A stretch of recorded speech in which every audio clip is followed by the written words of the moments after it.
Today I'm joined by Stuart Farr from Deltix Software. Stuart, thanks for joining us. I really wanted to talk to you, Stuart, about where we're going in the quantitative research community, especially with regards to innovation and software development, and where do you see the community moving?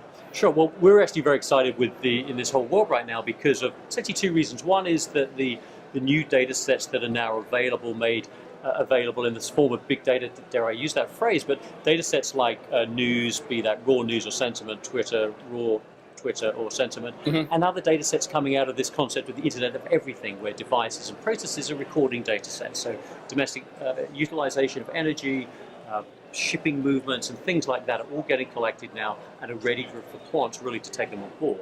So the new data sets is the first thing. The second thing is the technologies enabling them to use those data sets.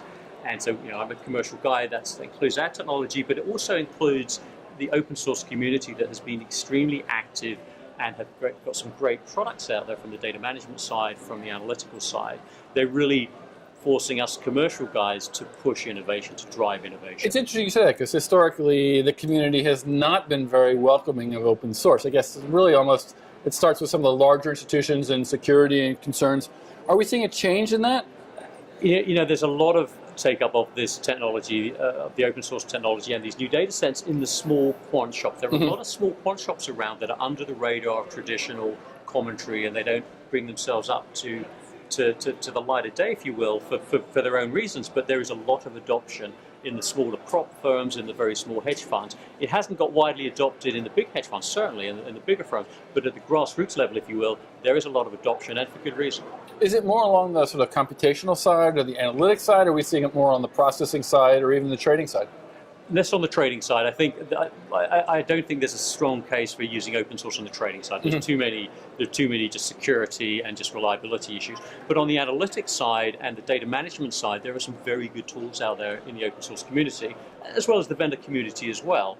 But it's more on the analytics side. Now, are you seeing that sort of combined with new sort of ventures in the cloud compute space, so you can now take this open source software package, house it in the cloud, spin up a VM very quickly, get it moving, and it's like... Absolutely.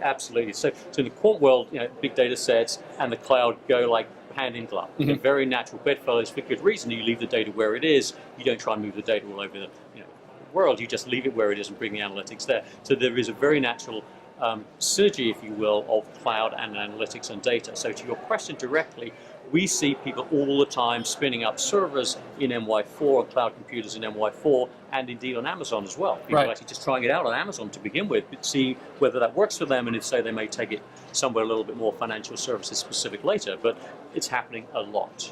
Well, Stuart, I want to thank you very much for joining us. I think we're going to see a lot more innovation in this space, and we look forward to talking to you again. Thank you very much. Thank you.